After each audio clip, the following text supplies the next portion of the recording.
Good afternoon, everyone. My name is Dr. Kyle Mox. I'm Associate Dean for National Scholarships at Arizona State University and the Director of the Office of National Scholarships Advisement. And as well, I am your Fulbright Program Advisor. Joining me today as well is Emily Rapp, who is one of our other members of our Fulbright advising team, and she primarily works with applicants for graduate degree awards as well. So, today we're going to be covering strategies for graduate degree award applicants. So, people that are specifically applying for Fulbright Open Study Research Awards that are intended for graduate degree study or for people that are applying specifically for the unique graduate degree awards available in certain countries. Point today is just kind of talk about broad strategies and really be thinking about how do I even start choosing a country and a little preparatory planning for thinking about how to approach the essays as well, which we do cover in depth in our step two meetings as well. So if you're just getting started or you're just getting started thinking about it, this should be quite helpful to you. If you're already in the process, hopefully you'll get something out of this as well. Question in the chat. Yes, the ETA meeting was recorded and should be available. So, as we're moving along, if anyone has a question, feel free to just pop it in the chat or raise a hand. I'll save plenty of time for Q&A at the end as well. If you ask a question that I know I'm about to answer, I'll just keep moving. I'm not ignoring you. And if it's a larger question that requires more discussion, we'll just save that for the end as well. So, for those of you that are just getting started with Fulbright, the basics to know is that, it's been around for quite some time. It was created just after the end of World War II, and it is a U.S. Department sponsored program. The primary mission of this is to foster mutual understanding between nations, and we're going to keep coming back to that because I think whatever you propose to do, whatever study you propose, project you do, anything, at the end of the day, you yourself and this entire project needs to represent an opportunity for cultural exchange, right? That is the mission of Fulbright. They largely don't care what it is that you want to do, meaning that they're not, I don't mean that they're unsupportive. I just mean that they're agnostic in terms of, what your particular academic interests are. As long as it seems beneficial to the rest of us and you promote cultural exchange, they are fine with it. Most of the grants are going to be academic year in length, so 8 to 10 months. There are a couple that do provide support for more than 1 year, but those are pretty rare. And there are a few that are for shorter, but again, those are also pretty rare. So, with over 140 countries to choose from, chances are good that you can find an award that goes anywhere where you want to go. Just some thinking about timeline here. We're pretty far to the left end, the beginning end of this timeline. We just had Fulbright Day a while back, and we did a virtual follow-up to that. So if you weren't able to attend that, you can find that on our YouTube page as well. The app has been open for just a little over a week now, today being April 10, 2026, for those of you watching in the future. And so we are just getting started. And so those of you that have already been in for your step one meetings, kudos to you because there is a very strong positive correlation between those who find success in Fulbright and how early they started in the process. It's a not surprising correlation. The majority of folks who find success began in April, early May, right? From that point forward, as we get into the advising process, we'll be drafting continued advising meetings. We'll have workshops over the summer and into the early fall, all leading up to our September 8th campus deadline, at which point you will submit a full application, complete with recommendations, everything else, and that is in next to last draft form. I call it the dress rehearsal. We'll have our campus interviews on September 18, after which point you can continue revising your application in preparation for the final submission. By this point, you're probably familiar with the various types of Fulbright Awards. We're really talking about the open study research category here.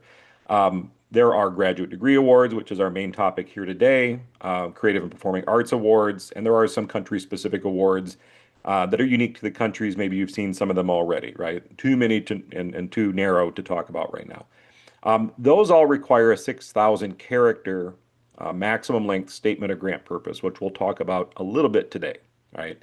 That's what they all have in common.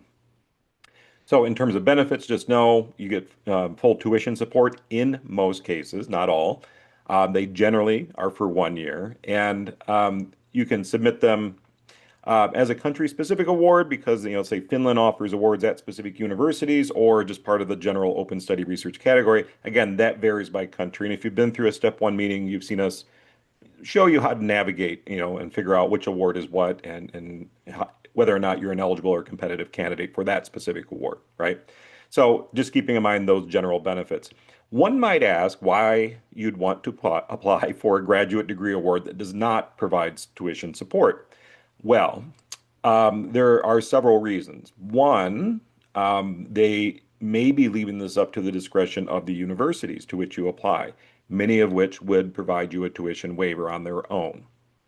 Not guaranteed, not predictable, right? Another reason might be that you're going to some place like Germany or Finland, or where the tuition is comically little compared to what we're used to paying in the United States, something you can absorb in your own stipend, right? In other cases like Canada, they just give you a very large stipend and then you draw from that to pay your tuition. So it varies a little bit by country. And in general, just the prestige of Fulbright and the networking opportunities, and the living stipend and travel, that's not small. That's actually the main benefit. And so in most countries outside of the US, the cost of education is not what we're used to, right? So, but like I said, in the vast majority of cases, tuition support is provided. So all open study research awards require affiliation, right? And what that looks like varies by country. And again, as you read your program summaries, you will see a section in there that focuses on affiliation. Pay attention to that. Things can vary a little bit from country to country. Some have different or unusual instructions.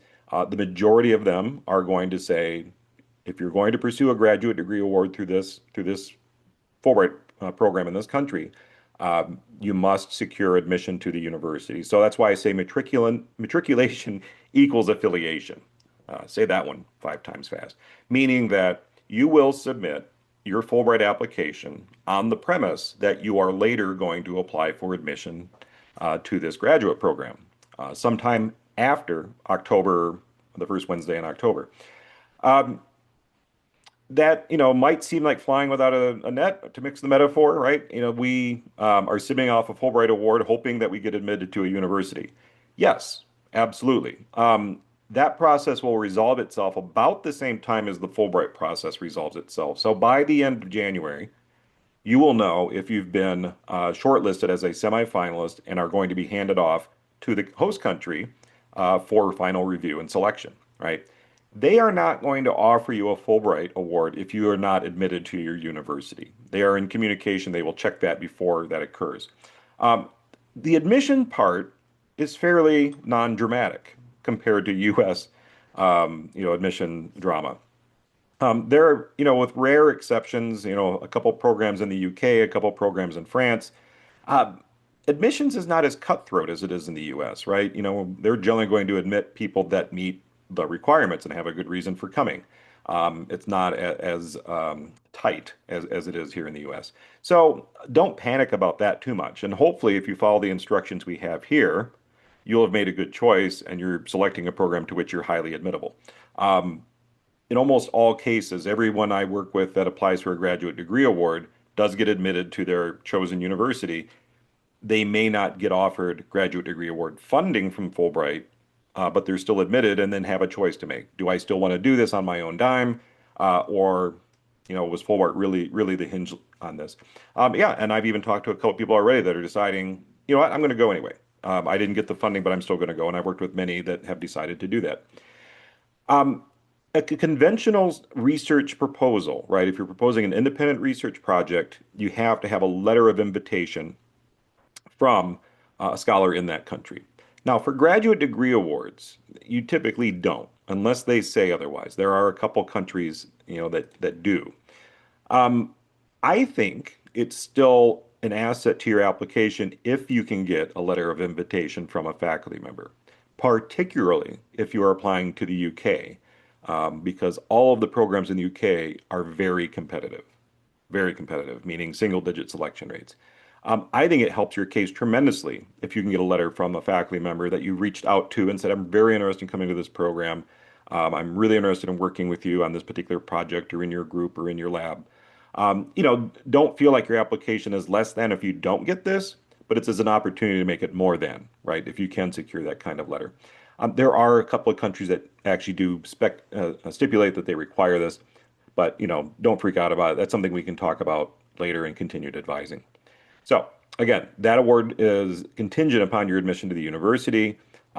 Do put it on your to-do list. Um, I only twice that I'm aware of in 20 years that I've been advising on Fulbright have applicants neglected to actually apply for admission. And they were both in the same year. And I'm not sure what happened that year, if something was off. Maybe we're just out of COVID. I think it was pretty close to COVID. Usually people don't forget this, right? It's kind of important. Hmm. So the important part, and like I said, if you put in the work and the time and the energy to select a strong program that's a good fit for you, a lot of this mystery has gone away because you know that you're a strong candidate. But if we think about the justification for a Fulbright, right, that's really what this comes down to, is if you're submitting a Fulbright, you must be proposing study that is a superior choice to domestic alternatives. And you've offered a very strong justification for this specific location geographically and this specific location academically, meaning that I can't deflate your entire argument by saying, well, why didn't you just go to Johns Hopkins? Or well, why don't you just stay at ASU?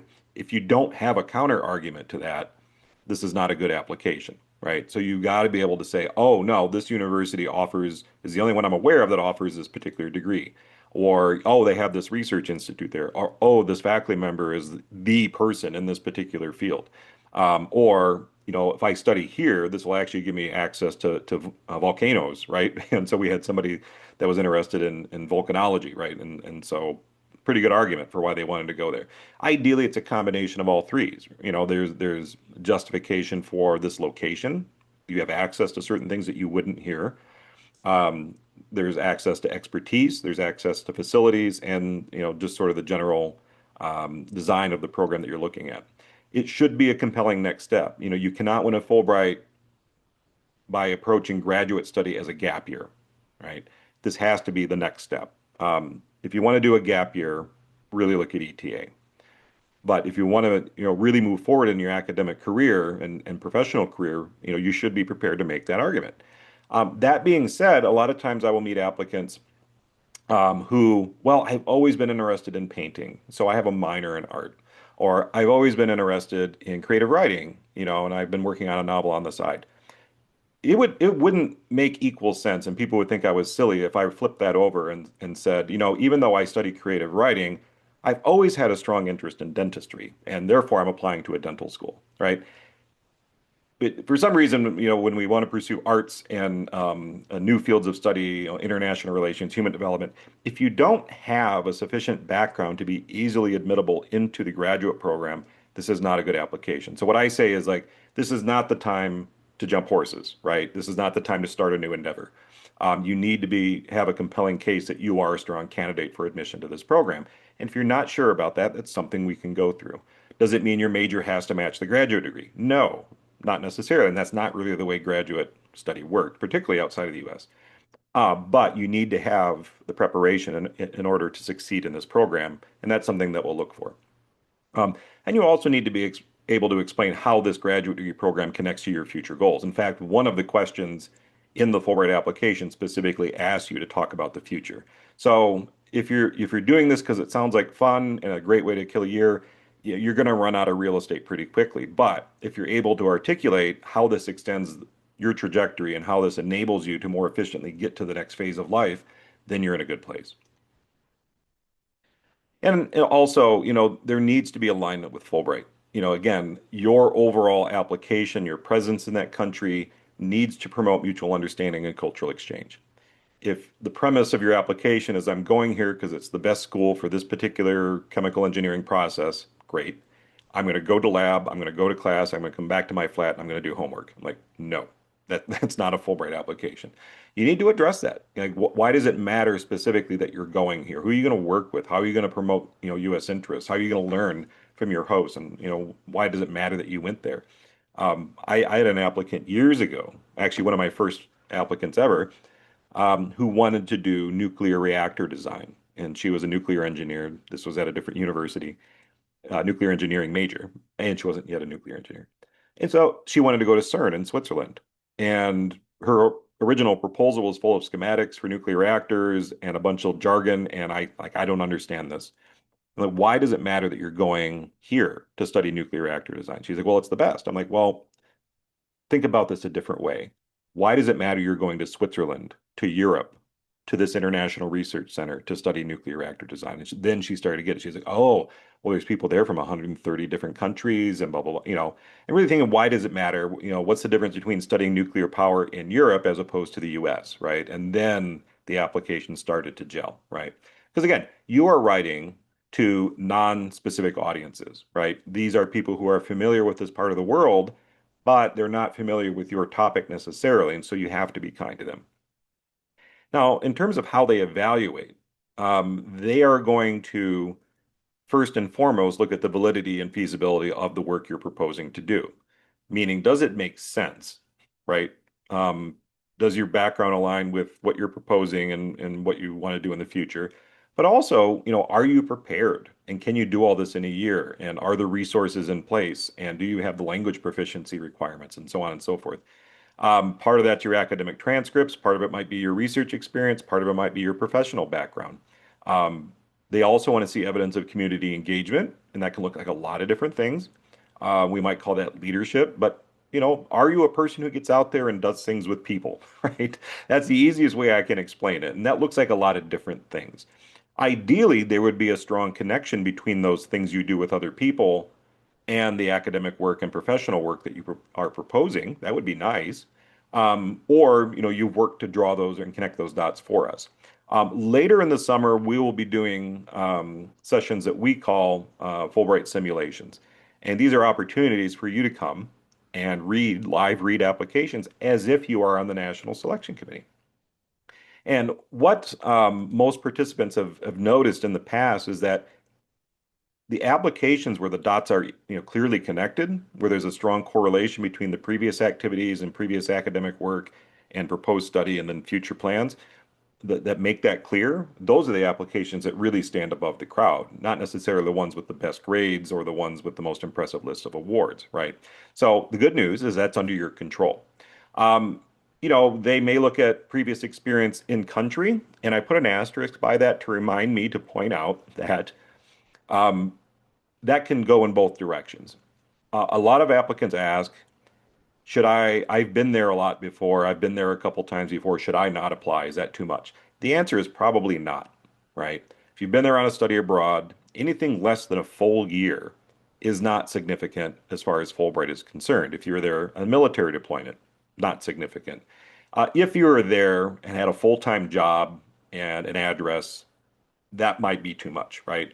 So all things being equal, it doesn't matter if you've been there before. And in some cases, and I would say in most cases, it's actually beneficial because then you can speak with some authority about what the realities of life on the ground there. You may have some language proficiency. You may have some networks established already. You might be building on what you've already started as opposed to starting a completely blank slate. So there's some nuance there, but I get that question quite often. It must be out on Reddit or something that you can't apply to a country with which you've got previous experience, and then general diversity, and that really refers to your ability to fulfill the Fulbright mission, your ability to represent the breadth of the American experience, right?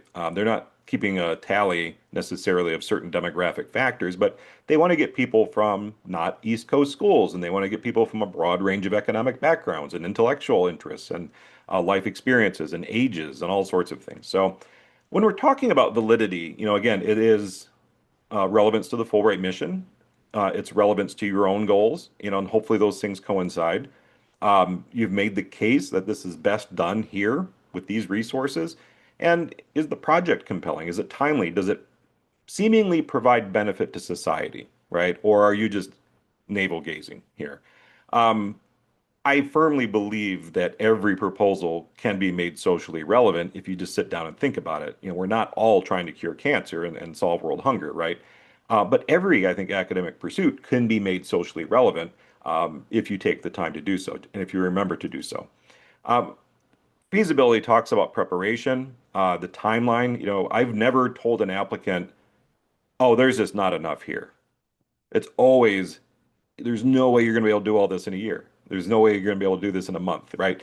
Um, and so it's always easier to tame a wild idea than to make a boring idea exciting, right? And so with graduate degree awards, the good news is that the timing is kind of spelled out for you because you're following an academic calendar. Um, Even though it's implied, that doesn't mean you still shouldn't explain it, right? The readers want to know, what is the plan? What courses are you taking? What is the curriculum? What are the different phases? When will you be writing your thesis? When are you going to engage in research? Um, what are there any sort of mandatory courses? Are there electives? All the ins and outs. They are not experts on this graduate program, so you need to get them up to speed. Um, you know, does it seem like you're culturally aware enough, or that you're going to be a good ambassador? If there's any language proficiency requirements, have you met those, or recommendations? Have you met those? And even if not, if you've got some applicable languages, that is going to make that transition a lot easier. So you want to be sure that's clear. Um, Academic background is more important for graduate degree awards than it is for the other types of awards, right? Because what you are proposing is a highly academic project, graduate study, and therefore you should have the appropriate academic preparation. Um, Keep in mind that applicants of varying degree levels are not compared on equal footing. Like, their expectations for somebody that already has a master's degree are going to be higher than somebody that's a rising senior. The further along you are in your training and your life, their expectations are going to be a little higher. They just want to know, have you made the most of whatever opportunities were presented to you, right? They are instructed to compare applicants to their peers, meaning they're going to look at graduating seniors on the same basis, but not on the same basis as more advanced students. And again, language only just, it needs to be as good as it needs to do what you want to do, if that makes sense. If it says recommended intermediate, hopefully you have that. But if you are proposing work, if you're going for comparative literature, or you want to do something that involves field work, you're going to have stronger language requirements. Um, in most cases, we are applying for English language graduate degrees in foreign countries. Those have become quite common because, for whatever reason, we can get into it, but English has become the de facto language of of business, science, and education in the world. Partially because it's very flexible, partially because it's one of the most common second languages taught in every foreign classroom. In fact, we've got the whole ETA program out there doing this, right? Because it is an economic advantage for a lot of people, and so therefore, it's the common language of instruction in many places where I talk to our Fulbrighters abroad, and they're blown away by how globalized the student body is wherever they are. And they go for graduate study in Finland, and like, I expected just to be the only foreigner there. No, in fact, they're saying that international students are in the majority in their classes. And again, many different languages. English is probably the common language. So that's why that's become common. So if you only speak English, that does not mean you are only restricted to Anglophone countries. There are many, many, many options throughout the world where you can find English language programs.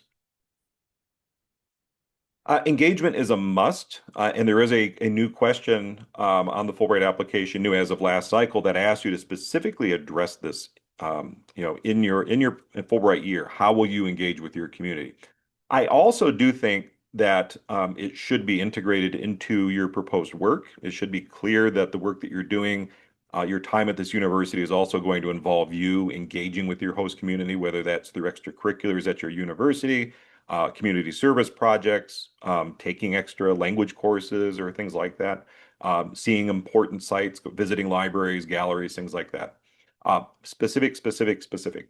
If you just write, I will go to important libraries and galleries, period, your application's done for, right? We can do better. And we talked about the previous experience thing. Like I said, I think previous experience in most cases is a plus because you've got some linguistic and some cultural ad advantage there. And as I mentioned, in diversity, not necessarily in the conventional narrow sense, but they are looking for a broad range of experiences. They want to include a broad range of institutions, geographic distribution, fields of study. And they just want to know that you have some potential to contribute to cultural exchange. You've got some interesting life experiences to bring forth. Whoever it is you are, their hope is that you will upend stereotypes about Americans, if that makes sense. So, all right. I previewed a little bit about the statement of grant purpose before, and this is going to be, for all intents and purposes, the application. If this essay doesn't work or it isn't excellent, it really doesn't matter how well you execute the rest of the application because this is your proposal. It is 6,000 characters, which is little less than 2 pages, which is what the old limit used to be. So it is pretty efficient, and it basically covers the who, what, when, why, and how of this entire period. Meaning, I'm going to go pursue graduate study. We got to know the why. We got to know the when part of it. We got to know the how part of it, right? And you've got to walk us through all of that, and also include some reference to the community engagement.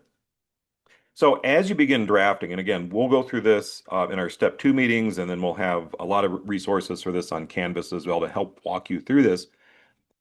What are your career objectives? That should be clear, right? We should know what this is all for, what's motivating it, and what's the perceived value that you represent, right? Why should the reader care about whether or not you succeed? And again, you should represent some kind of social value. They want to support you, right? Because you are going to do something for them, broadly speaking, not specifically, right? Don't bribe anyone. Um, Given those clear objectives, then why would we want to come here to try to achieve them? How does this graduate program stand out from others? Are there any notable faculty members there that or researchers that we should know about? What's involved in the curriculum? What are the plenary courses? What's the introductory courses? What differentiates this one from others? And more importantly, don't just list, right? A lot of times we just start listing the catalog, but it's important for the readers to know why that matters. Like the so what? So what you're taking differential equations? Like what does that help you do? And you want to be sure once you've established sort of the what, you also want to make a good case for how well prepared you are. I think it's useful to include a brief summary of what you've done that specifically has prepared you for this opportunity.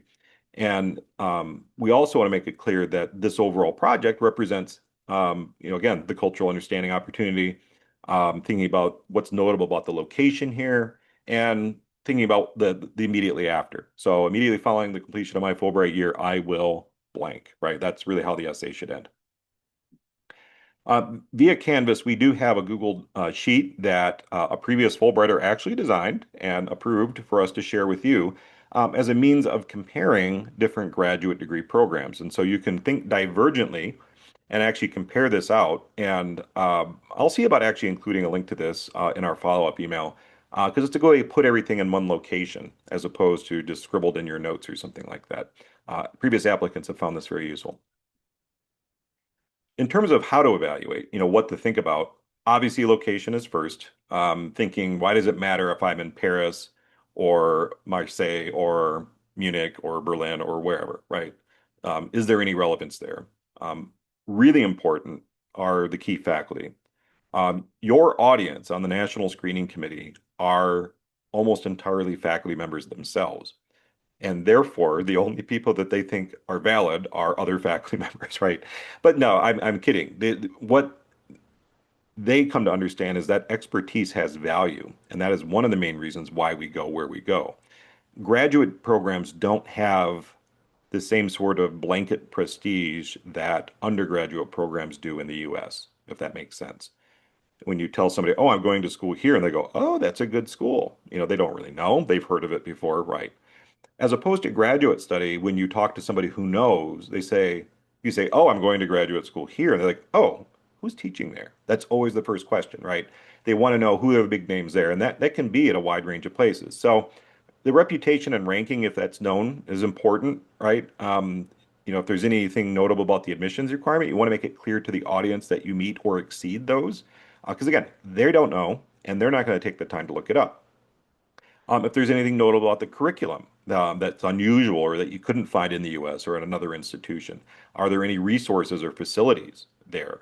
They might have, like the world's largest magnet, which Oxford has at, their NMRI facilities.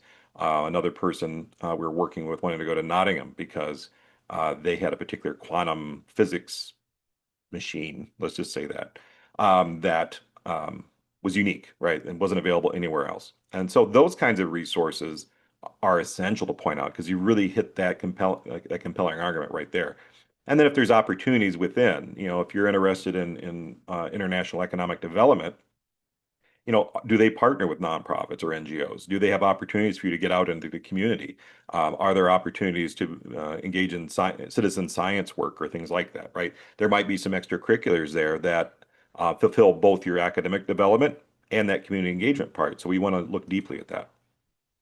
So, thinking about resources available to you, of course, our website. If you go to the events tab, you can find a link there to our YouTube page, and that is a little button up top that says previous events or recorded events or something like that. It's intuitive. And that'll take you to our YouTube channel. And again, we embed a lot of the Fulbright stuff into our Canvas as well. And so if you get put into the Canvas, you'll be able to access that. Fulbright.asu.edu. If you ever forget any of the timelines, any basic questions, probably are answered there. And then if you haven't been there yet, you should, take this afternoon and go to the U.S. student site and start reading some country summaries using the award search feature. In the footer there, there's the statistics link where you can actually see how competitive a country is.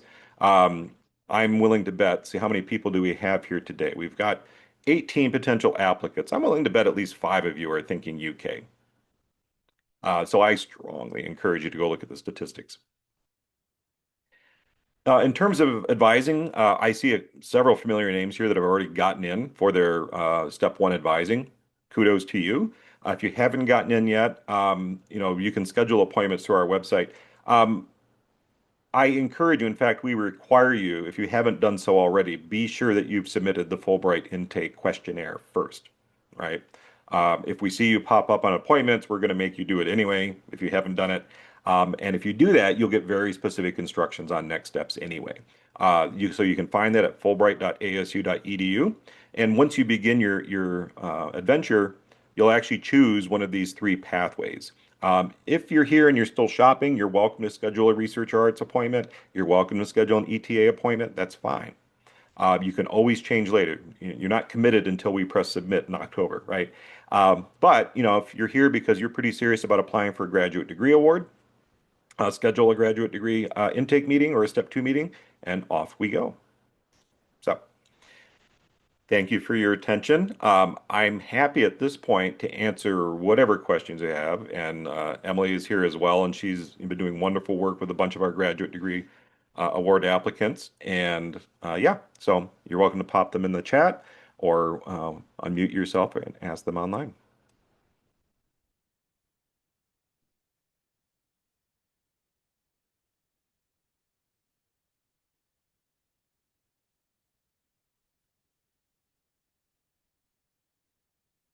I nailed it. No questions. It's difficult on Zoom to read if there's a quizzical expression on the other side, right? So I know that most of us are just at the beginning stages, right? And we're not yet in the known unknowns quadrant. Many of us are in the unknown unknown quadrant, where we're still learning. And that's exactly where we should be, which is why we have our advising structure exactly as it is, where we kind of go through steps, pieces at a time, and answer the questions we need to answer first. So. Good. Well, Brian asks, if we plan on starting a graduate degree by the time the ASU campus deadline is, are we still eligible to apply through ASU? So you're eligible to apply through ASU if you're going to receive your bachelor's degree before the start of your Fulbright award or potential Fulbright award. So in this potential cycle that we're in right now, you're eligible to apply through ASU in this current cycle if you'll have a bachelor's degree by, in most cases, fall of 27. Now, if we can unpack Brian's question a bit, what if we are launching multiple arrows, so to speak? I'm going to apply for Fulbright and I'm applying for grad school and I'm applying for jobs and all this other stuff. That's exactly what you should do, right? Because none of this stuff is guaranteed. So let's imagine in Brian's case, and I don't know, Brian, if I'm correct here, but we are submitting a Fulbright application fall of 26, which is also when we're beginning a master's degree at ASU. Congrats. We would assume then that you are either going to complete that master's degree, maybe it's a plus one, Or you are going to suspend that master's degree because you are applying to begin new graduate study abroad in the fall of 27. That will start in the fall of 27. So that's what we're doing in this current cycle. Um, we have had candidates in the past who suspended or paused their current graduate study in order to start new graduate study abroad and then returned and completed their ASU study. Complicated, but it can be done. So, Brian, if that answered your particular question, but feel free to rephrase if not. Maria asks, I'm still deciding between what Fulbright program to join. Is that something I can discuss during one-on-ones, or should I have that figured out before scheduling a meeting? Absolutely not, right? I would just say pick one of the three options for step one, whichever one you're leaning towards now. And then if you're not decided yet, if you're not sure, schedule another step one, right? We do have a lot of people that do that if they're waffling between graduate degree or ETA. Those discussions and those appointments are actually fairly different. Um, we do expect you to have an award pathway determined by the time you schedule a step two, though, because step twos are one-on-one meetings as opposed to the group meetings of step one. They're far more specific. It really depend on you having made a decision. Uh, Next question. I will finish my bachelor degree in December. When can I apply? I'm interested in research and sustainability. Great question, right? So if we're going to complete our bachelor's degree, Annalise, is that December of 26 or December of 27?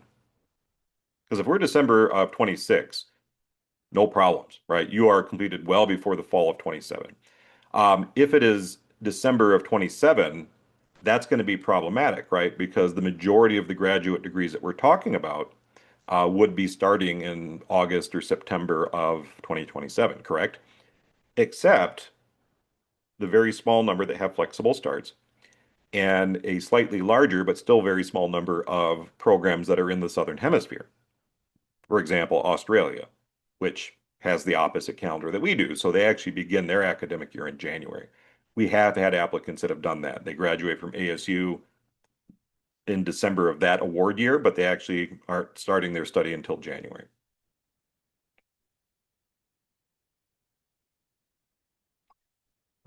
Jonathan asked, does it matter where we are in our graduate program when it comes to applying for the program? So if you're currently a graduate student, again, you can't do two graduate programs at the same time. And so either you need to complete your graduate program before the fall of 27, or you need to suspend it, one or the other. As long as you have your bachelor's degree, it's fine. Jasmine asks, is it common to have applicants that have already have a graduate degree to pursue another graduate degree through Fulbright? Um, I don't know, Emily, how many of you've seen. I wouldn't say that it's common, but it doesn't mean that's a bad thing. It just means it's uncommon.